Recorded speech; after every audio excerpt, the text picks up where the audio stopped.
Isang nag-iinit na balita mga kaibigan. Minamanmanan ng mga barko ng China ang mga bangka ng Pilipinas. At ang United States of America ay nagbabala na magtatanggol sa Maynila. Ating pag-usapan mga kaibigan.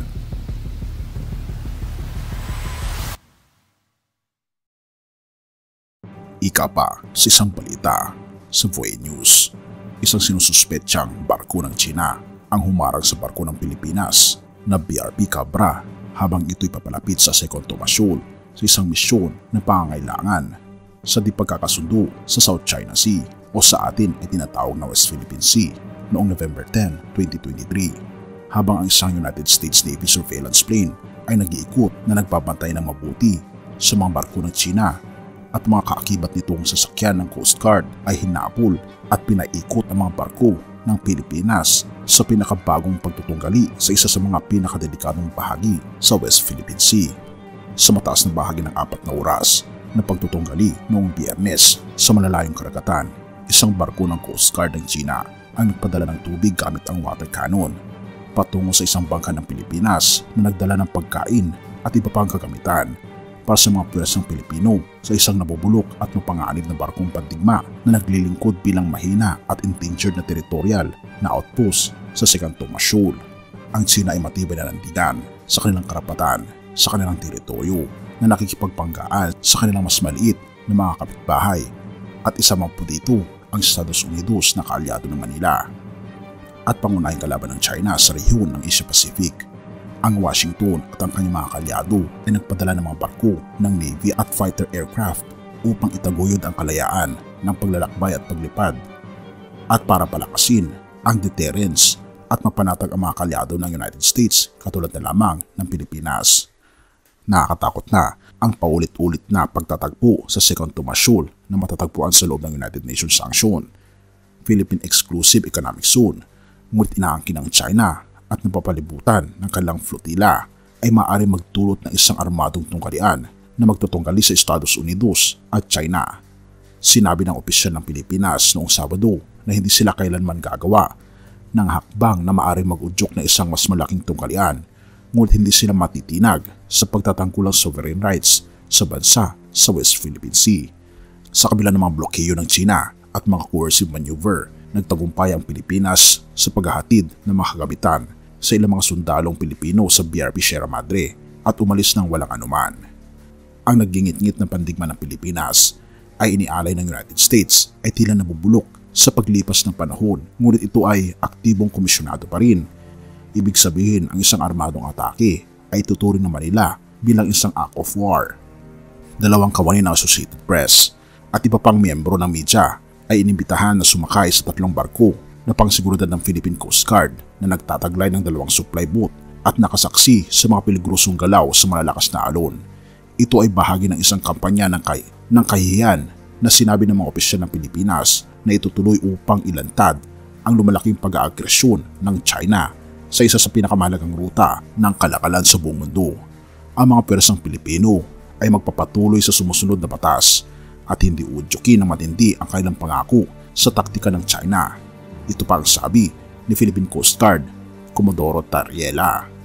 Kahit gaano kadelikado ang manyobra na gagawin nila sa amin, kahit gagamitin nila ang water cannon, kahit gamitin nila ang military grade laser, hindi namin sila papayagang gawin dahil ang mga personel ng Philippine Coast Guard sa mga barko namin para mapataas ang tensyon, sabi pa ni Tariela.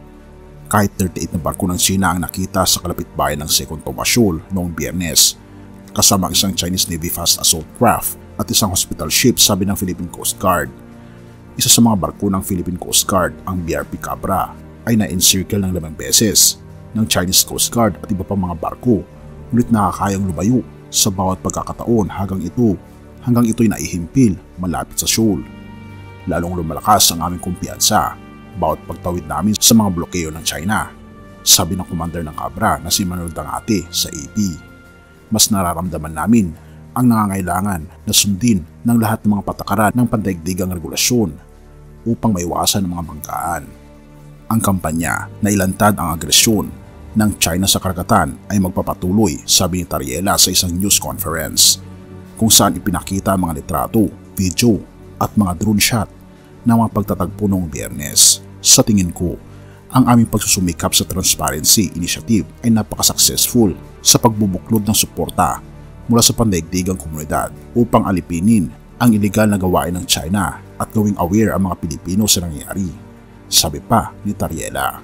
Tumugon na ang Washington sa pagtatagpo noong Biyernes sa pamagitan ng paulit-ulit na sinasabi na ito ay kasama sa kanilang pinakamatandang kaalyado sa Asya laban sa paulit-ulit na pangharas ng People's Republic of China sa West Philippine Sea.